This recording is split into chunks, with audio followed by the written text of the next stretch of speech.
Hi everyone, welcome back to SlipTwpKnit. My name is Shelby and I come to you from Shelby Township, Michigan, which is where I do my knitting. If you're new here, welcome and thank you for giving me a chance. And if you are a returning viewer, thank you for coming back and giving me a chance to make up for whatever past sins I have committed. I don't know what they are, or maybe I do. Actually, I can think of one right off the top of my head that I do need to address. However, those of you who are new, I say this in every episode so far. My name is Shelby. I come from Shelby Township. The local nickname for Shelby Township is Shelby Twip, or the Twip, which is how I got the name for my podcast. I mashed up that Twip with the decreased stitch and knitting slip knit. That's how I got SlipTwpKnit. And I realized that, yeah, I should be going this way, I think, because that's how you guys are going to be seeing this, or I don't know. It doesn't matter. It might matter. I don't think it will matter. But if it does matter, I will do better next time. So for those of you who are returning viewers, I have not been around for the last couple weeks. That was partly intentional, partly not intentional. I like to have some privacy when I'm recording, for one. So I like to podcast when the house is empty. But then also, last time I sat down to record, which I was on schedule with everything, I was recording, it had been 2 weeks since I had filmed the previous episode, and then I sat down to record, and I just was being so sassy, and I couldn't deal with myself that day, so I said, you know what, if you're gonna be sassy, Shelby, you can't record anymore. So I pulled the cord on that one while I was recording, and then again I couldn't find any time when I was gonna be able to record for the next podcast. So I'm doing that today, the way I do, because I do want to get back on track. I do want to talk to you guys. So that's where I'm at. As far as knitting goes though, I have a couple of projects.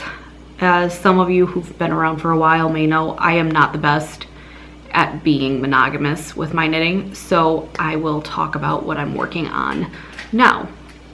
So first and foremost, I will share a whip that you guys have definitely seen before, for those of you who've been around.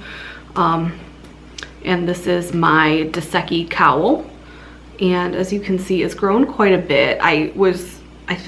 Well, actually, I can tell you, if you look at my cute little, if you look at my Bear Pot Progress Keeper, that's where I was in the last episode. So given that there's about 4 weeks of progress on this, I'm not really surprised. I am now officially past the halfway point. I'm not quite at the 3/4 point though, but I'm happy with the way it's working up. I do think, so I've talked about this in the past. I initially started knitting this on size 5 needles, and then I ripped it out and did it on 6s because the pattern calls for a size 7. I do think I could probably potentially have knitted this on a 7, but I am happy with the way it's with the size of this, and also I still will need to block it, so who's to say? I don't know how it's gonna block out. It may grow, I'm curious to see. The yarn I'm using is Berroco Ultra Alpaca in the color Peat Mix. So I'm curious to see if this blooms at all I'm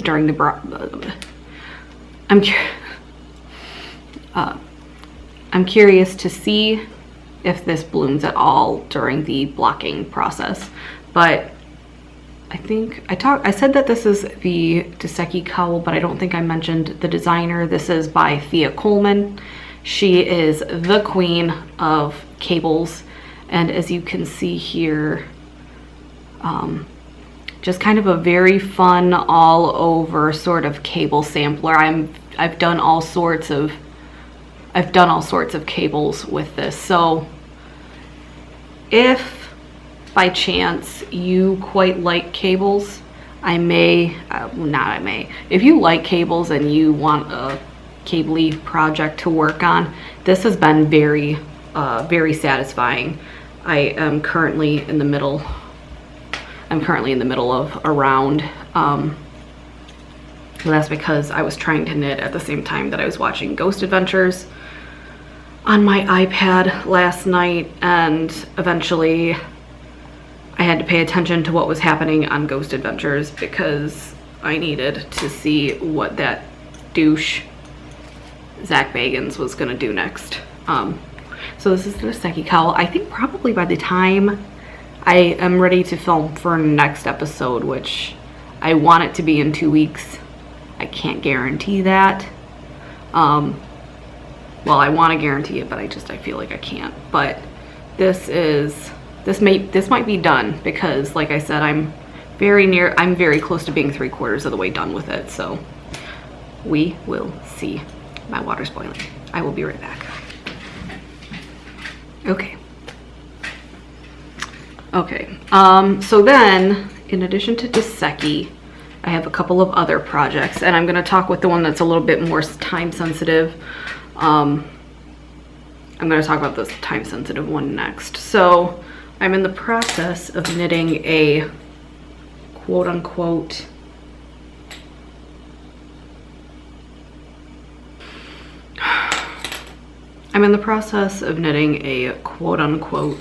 Lapgan for my sister for her birthday.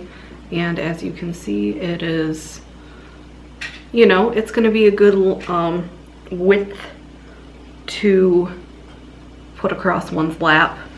And I'm holding 2 different colors together, and I don't have the yarn, the ball bands with me, but this is the yarn I'm using. This is Plymouth Encore, which means I think Plymouth Encore, I believe, just off the top of my head, is like 75% acrylic, 25% wool. And I just thought that would probably be a good,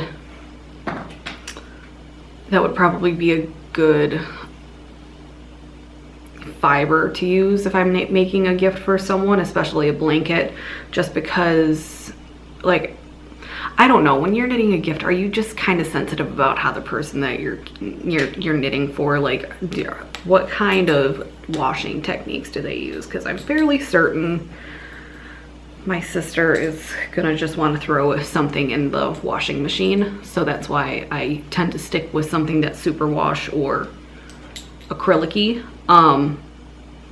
And she wants gray, and I don't like gray. Gray's not my favorite color, but it happens that gray's the color she wanted, so I'm gonna be nice and knit her something gray.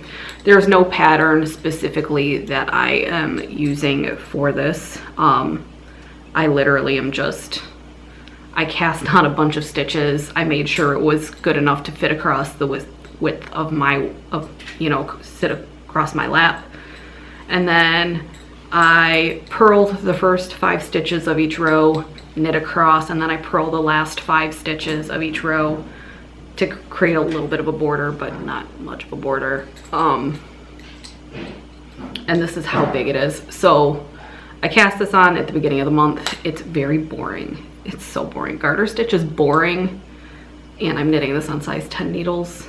I feel very distracted and out of sorts when I talk about this project because garter stitch blankets apparently are not my thing, and maybe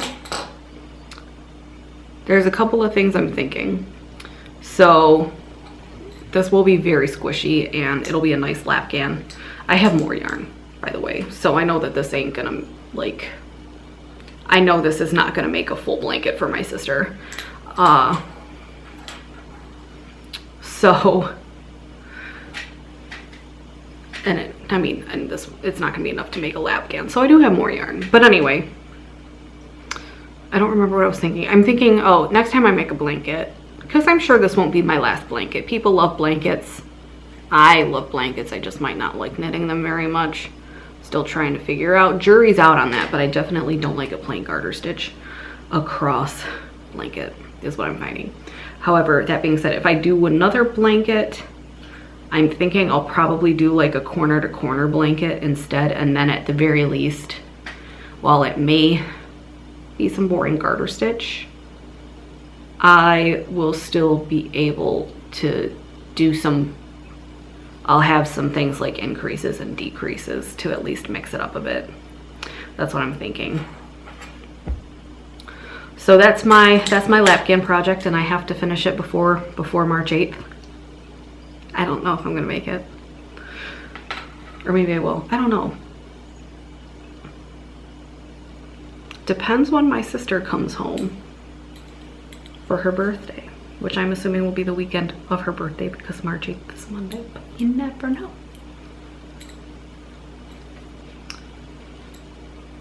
I gotta focus on this. It's not like it's hard. It's not like it's hard. This is garter stitch. It's literally just knitting and 10 purl stitches. But it's so boring and I can't handle it. So, God grant me strength. Okay. And then lastly, I have a D-stash project. And actually, this is the project I was being really being a turd when I was recording my last episode, so that's why I like put the kibosh on it. And it's not because of the pattern, it's not because of the yarn. I just, like I said, I was being sassy for some reason. I don't know why I am the way I am. So I'm working on a D-stash project. I'm knitting 2 shawls simultaneously. And the pattern I'm using is called the Be Simple Variations. I don't remember the name of the designer for this pattern, but it's free on Ravelry. And this designer, she has a shawl design called the Be Simple, and then this is the Be Simple Variations. So it's just a, you know, if the original pattern was a little vanilla for you, this is a way to mix it up. So it's really pretty. It's got lots of eyelets, and also not very difficult. It's garter stitch with eyelets, and then, you know, decreasing at the end of a row, and then decreasing at the end of a row and adding an increase at the beginning of the other row, and then you just got to make sure that you have an odd number of stitches when you're doing an eyelet row. And that's something I'm kind of struggling with right now, and I don't know if anybody has any tricks. If you have tricks, please comment down below, because I really want to know. So the way it works, and so this is I have my progress keeper here, so you know it's the front. So on this side of it, you increase, and then at the end of the row you decrease for an eyelet row, and so you have to make sure that you have an odd number of stitches. And I'm just trying to figure out, how do I know I have an odd number of stitches on the, how do I know I have an odd number of stitches is basically my question, because every single time I've tried to figure it out, I can't. I basically just count every single time I feel like I'm ready to do eyelets. I count, because I just haven't figured out the magic trick, if there is a magic trick. So if you have a magic trick about counting and how you can just automatically know if you have an odd number of stitches at the beginning of a row, please let me know, because I want to know the trick. Please tell me the trick. But, oh, speaking of, jeez, what am I doing? So as far as yarn goes, these are the 2 balls I'm using. These are, like I said, these are D-stash projects. I have recipients in mind for these, but they'll probably, I have recipients in mind for these. So they're kind of going to go in the gift pile, but they also have designated gifties. So I'm not really worried about it. But the yarns are fun. This one is Lolodidit, and this is one of her yarns from her Downton Abbey collection that I was doing last year, and this color is called Queen of Sheba. It's based on Lady Oh my gosh. It's based on the Countess of Grantham's mom, Mrs. Levinson. So it's inspired by her. And then this color is Potion Yarns, and it's her color Duke. And I bought this yarn because I saw her dye it, and it's inspired by John Wayne. And so as a result, I think I'm actually gonna end up giving this one to my grandma because she loves John Wayne. John Wayne is her favorite, is one of her favorite actors, and I love my grandma. So that's it for knitting. I'm gonna go stir my macaroni real quick. Okay, the angle might have changed, but these things happen. I had to readjust because of technical difficulties. But anyway, as far as knitting goes, that's all I've got to talk, well, that's all I've got to talk about as far as my current projects. But one thing I wanted to ask about, because I try to make time to knit, and I find that for me the best time to knit is in the evening or at night, and I wanted to know how do you make time to knit during your day, and also is there a preferred time of day for you to knit? I would love to be able to knit throughout the day. I'd love to be able to knit. I'd love to be able to knit in the morning, but right now that's just not what's working for me.